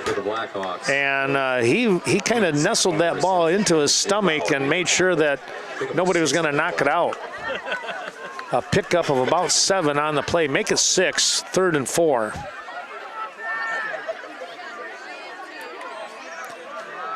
Klinkner down below us here, still trying to walk off that punch to the thigh, we'll call it. There's a play to Sullivan out here on the flat. He's going to try and take it on himself, and he'll pick up some positive yards on the play. Yeah, it looked like a screen play there. Good call on Viroqua's end. Hansen in there on the tackle. Also some help. That was 22 over here. Once again in Arbuckle. Kind of trying to sandwich Sullivan.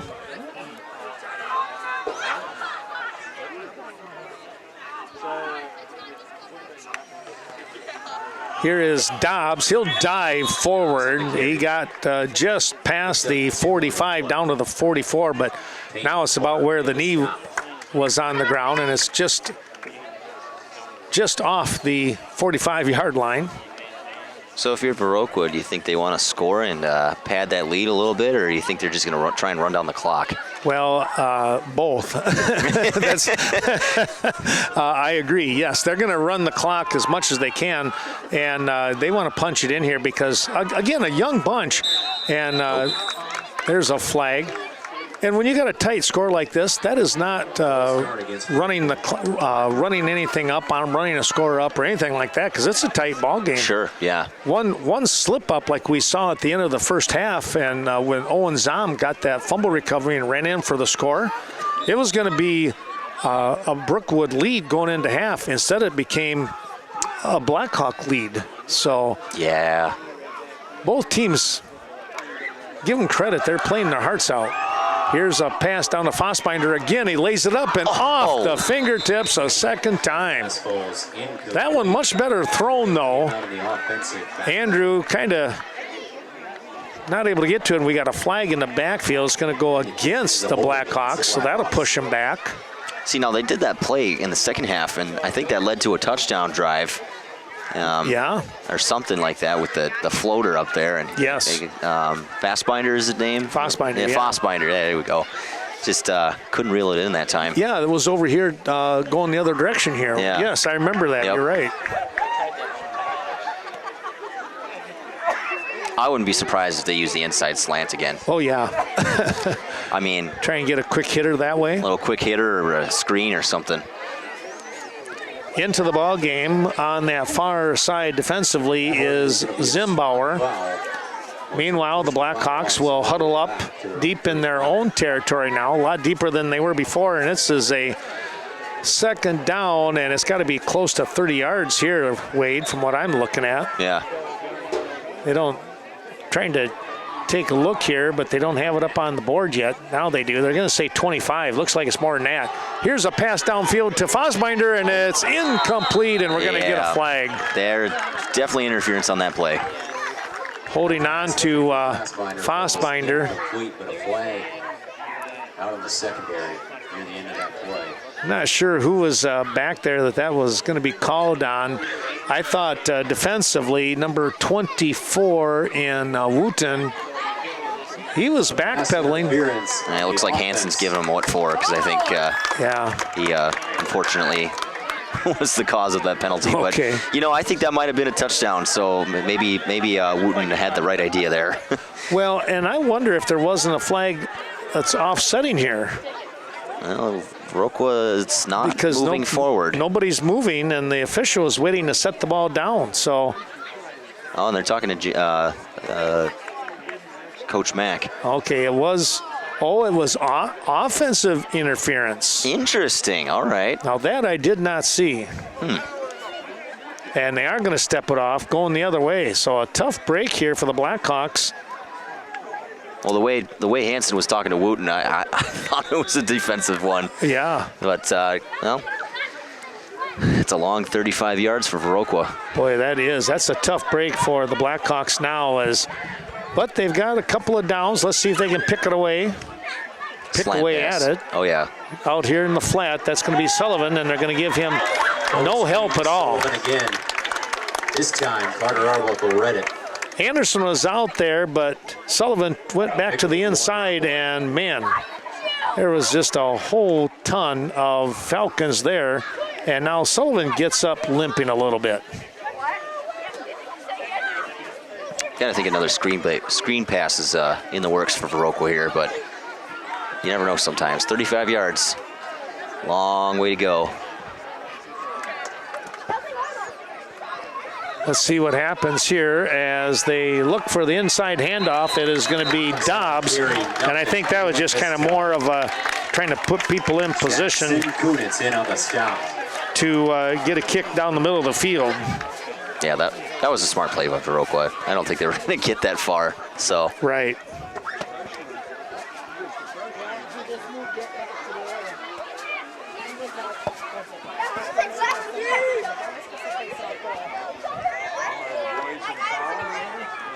So the fourth, and they're going to keep it at 35.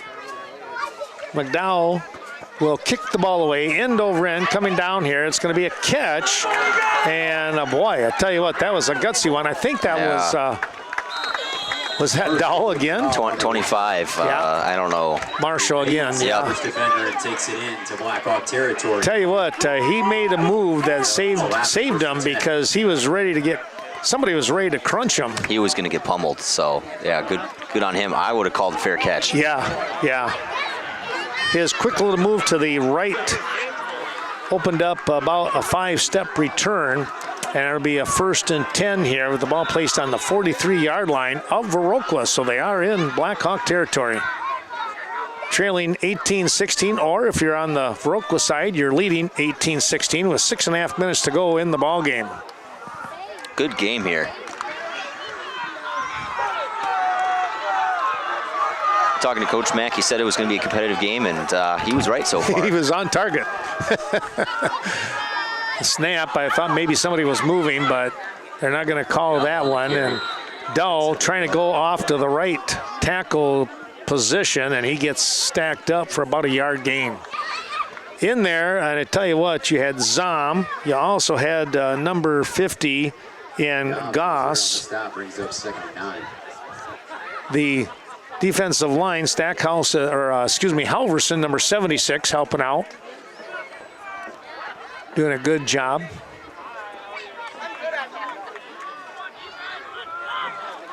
Now, if you're Brookwood, you might want to look at the clock too and count down a little bit. Trying to get a drive going here. Chew up some clock, you're right. Snap, a little pitch to the outside here. Zimmerman. Man, that was risky. Or is that, trying to see the number.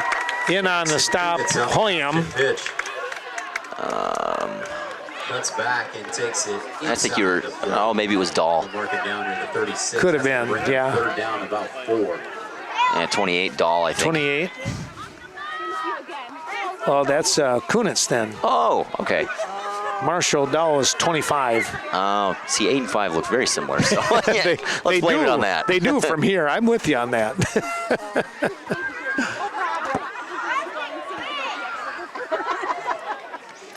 Well, a bit of a long huddle here as the play comes in from the sideline. Posh brought the play in. And it's going to be a handoff. Dowell, he got hit high. Slowed up low and hit high. For a yard, maybe 2. Yeah, the loss of Klinkner here is not helping. As I think Klinkner would have tried to bowl through all that. Right. Unfortunately, Dahl does not have Klinkner's size. Anderson in on the tackle along with Pellick. Down underneath in that fray of bodies was Stackhouse, number 52. Hansen had gone over to the sideline and got the play from the coaching staff and now jogs back to the huddle with 4:10 and counting in the game. Well, this is an important, this is a game right here. This, I agree, because you're looking at a 4th down situation here. And 4 minutes left. Viroqua will just drain out the clock. Oh, and no. Now a flag. Let's see if somebody jumped the gun. Yep. Going to go against Brookwood, and it's now instead of 4th and 3, it's going to be 4th and about 8. Oh, they put Klinkner in. Klinkner's coming in here. All right. Maybe they bring him in as a decoy too, though. But that's possible. You never know. I think they'll go for him in the flat. That would be trying to give him some running room. I would expect a blitz from Viroqua here. Well, I tell you, Pellock has been pretty steady in the middle as the linebacker. You have Dobbs and Zom out there on the defensive side along with Anderson. Those two have been able to turn plays back in. We'll see what happens here as they come up to the line of scrimmage. The Falcons in 4th and along 7, and now they'll call the timeout. 3:33 remaining here in the ball game, and crunch time with a 4th and 7 for Brookwood. It's a 4th down scenario. Up under center is Hansen. Dropping back, he'll flip the ball out here to Dowell on the flat. He turns upfield, breaks a couple of tackles. Here he goes. And he is down. He's down, but he got the first down, so that's important. Boy, I tell you what, somebody just got a hold of him defensively here, and now the Blackhawks have their backs to the wall. Wow, what a great call by Mac there. That was risky. I mean, it was risky. Ooh. And basically, Marshall Dull did that one on his own. There were 5 Blackhawks around, and somehow he was able to sneak through them. Good tackle made there by Viroqua, too. I mean, I was probably a touchdown pass. Yep. Ball is placed on the 11, 12-yard line, somewhere in there, 12-yard line. So 1st and 10 from the 12. Now, this is Brookwood's game to lose now. They're going to bleed the clock. Well, you definitely have to try and do that. They're going to hand it off. It's going to be Klinkner back into the ball game. Look at that. He's tough. Good tackle, too. Klinkner, the ball carrier, fights his way inside the 10 down near the 6. He's going to place the ball at about the 6-yard line. Slow to get up once again, but God, he's a fighter. He's a gamer, isn't he? Yeah, he knows this game is crucial. Right now, the Blackhawks, they'll try to come up with something defensively here and see if they can't get that defense to make a stand. Hansen, the quarterback, brings the squad up.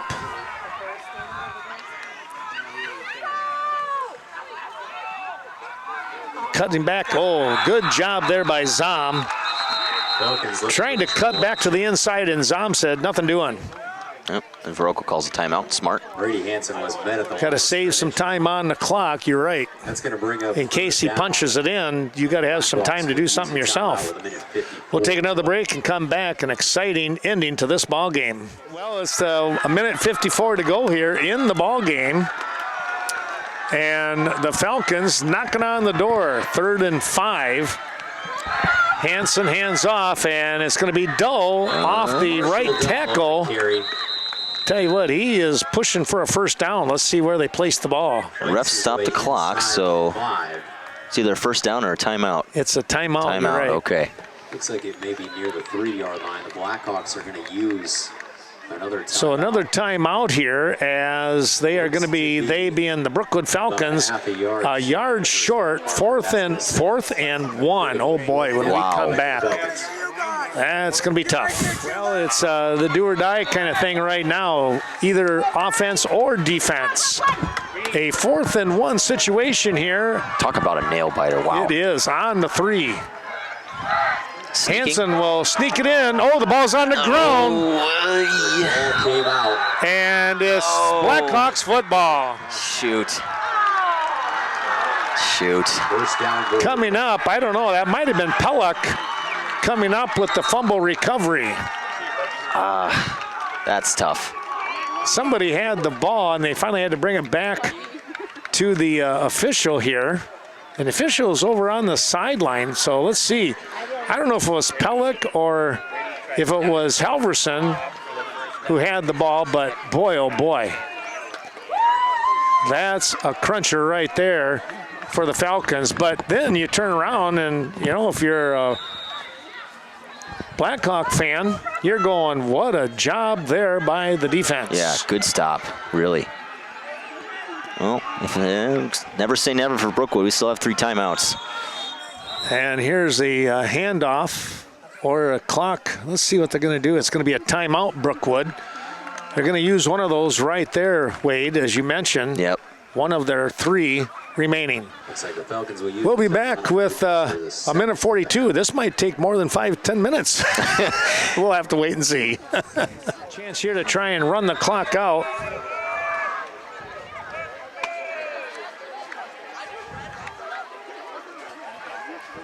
They're going to toss the ball, and boy, that's a gutsy play, but they got some running room.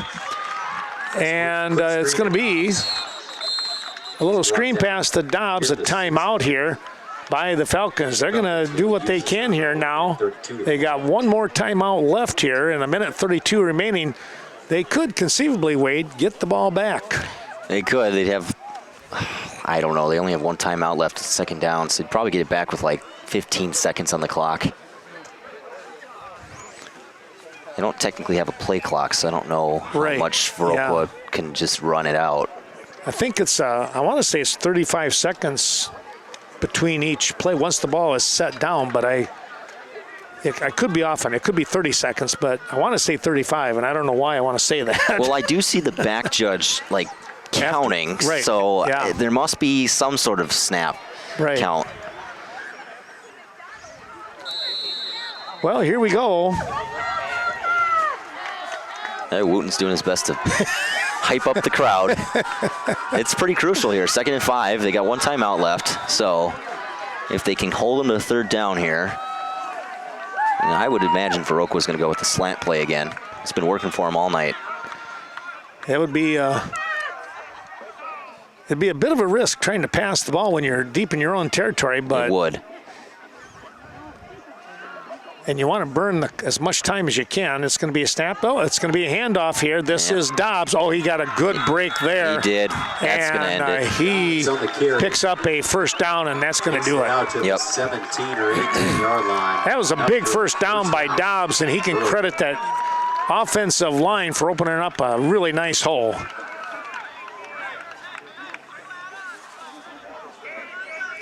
Wow, what a good game. I mean, really, it just came down to that defensive touchdown at the end of the 1st half. Yep. Isn't that true? That's right.